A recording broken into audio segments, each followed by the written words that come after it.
c'est le grand jour alors. Ouais. Ah, ça va faire bizarre Ouais. de le voir là, de le voir un peu bouger là. Ça doit faire Ouais. tout change Ah oui, tout change. d'un coup.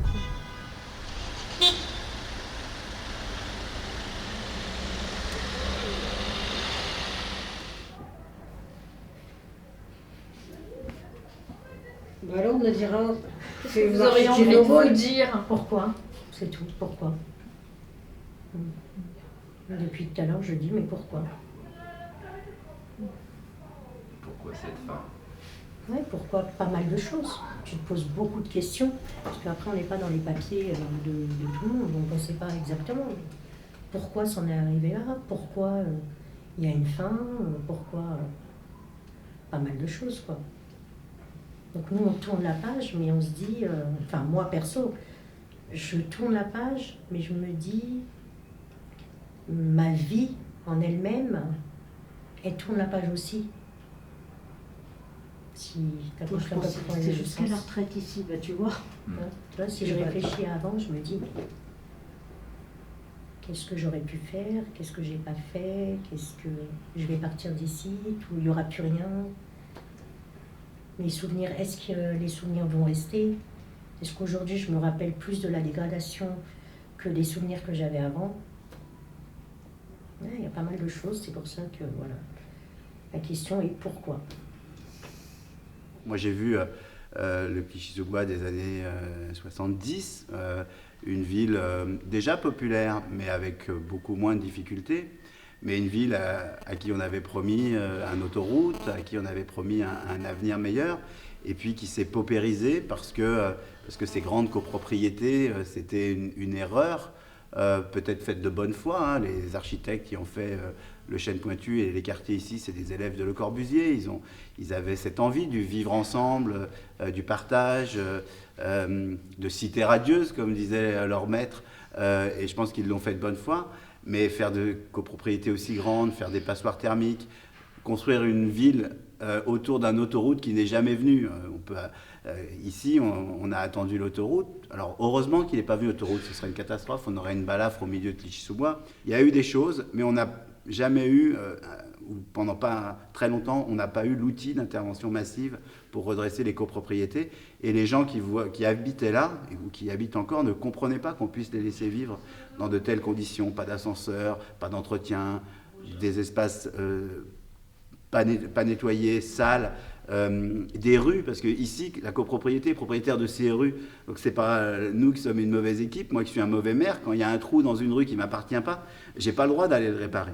La situation faisait que on n'y arrivait plus, quoi, parce que les charges étaient trop importantes, beaucoup de gens qui payaient pas, donc et puis l'état aussi du bâtiment, quoi, hein, parce que malheureusement ils ont réparé le bâtiment au niveau des ascenseurs. Ça a coûté très cher et au bout du compte, ça n'a pas duré longtemps. Hein. Malheureusement, il y a eu une mauvaise gestion dès le départ. Parce que souvent on dit oui, mais c'est le syndic, l'administrateur. Non, il faut voir la source du problème. Aller à la source du problème et là, de se dire, ça a démarré de là. Et c'est resté, et puis voilà, ça s'est accentué. Et tout s'est dégradé au fur et à mesure. Parce qu'il y a eu une mauvaise gestion dès le départ. Après, je comprends la colère des copropriétaires en se disant, ce syndic ne fait pas, celui-là il ne fait pas. Je comprends aussi. Mais on ne peut pas non plus rejeter la faute sur, on va dire, le dernier venu. On a été un petit peu réticents quand on est venu, mais on n'avait pas le choix parce que c'était les prix les plus abordables dans le coin, malheureusement. On a cherché avant, et c'était impossible. Même en prenant en location, ça coûte trop cher les locations. Les locations sont beaucoup trop chères. Donc on a fait l'effort en achetant, mais on ne savait pas, malheureusement, qu'on tombait dans un gouffre, quoi. Parce que les charges, quand on a acheté, comme beaucoup de propriétaires que j'ai connus à l'époque quand j'ai acheté, ils se sont tous fait avoir, quoi. On leur a menti sur la réalité de la situation. Il y a eu une accumulation de trucs tels que quand on nous a récupéré nos appartements, vous ne nous croirez pas, mais nous étions soulagés. C'est-à-dire, il y en a qui les ont perdus, qui n'ont rien eu.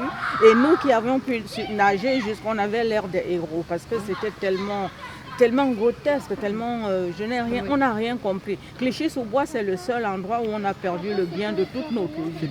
Moi, j'y ai perdu un appartement et un box. je peux le dire.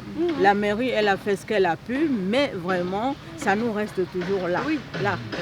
Ça, c'était affreux, affreux, affreux, affreux. On en garde encore combien de fois Un traumatisme presque. Qui ne partira même pas. Mais de toute bien façon. sûr, puisque C'était le travail de toute une vie. Moi, je l'ai dit le jour où le sous-préfet s'est déplacé. Je lui ai dit, toute ma vie, j'ai travaillé pour ne pas être à la charge de mes enfants. Et voilà où je me retrouve et tout. Et Je crois que si on avait su rénover ces immeubles, les isoler thermiquement, on aurait peut-être pu en garder plus. Mais on n'a pas trouvé les bonnes solutions. En plus, c'est des appartements qui ont été conçus pour des familles comme la mienne, avec 2 enfants. C'est des faux F3, des faux F4, c'est petit, il n'y a pas assez de chambres. Donc il aurait fallu tout casser à l'intérieur, créer 2 logements avec un seul. Tout ça, on n'a pas su le faire. Donc il faut passer à autre chose, sans faire table rase du passé, mais en disant, voilà, on a travaillé ensemble, on a réfléchi à un nouveau projet, à des nouvelles rues, à une nouvelle ville. Et je ne dis pas une ville nouvelle, c'est bien une nouvelle ville, une nouvelle centralité.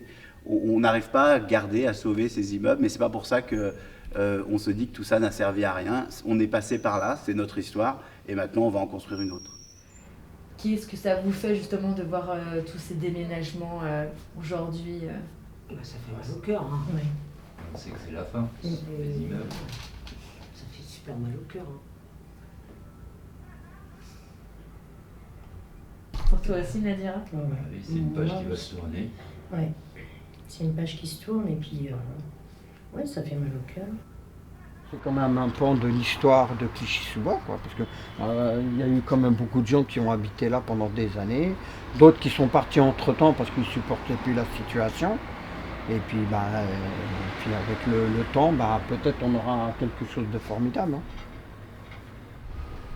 Le côté positif est que la réalité est que ce bâtiment était vraiment dans un état lamentable, que je pensais que la réhabilité seulement n'allait pas lui donner, c'est-à-dire une nouvelle élan pour que les gens puissent habiter confortablement dedans. Donc je pense qu'avec la destruction, je ne sais pas qu'est-ce qu'ils vont mettre en place, je n'ai aucune idée pour l'instant. Mais je pense qu'au moins les gens pourront habiter dedans décemment, quoi. Au moins avoir des appartements décents, propres. Donc je pense que c'est plus ou moins pas mal.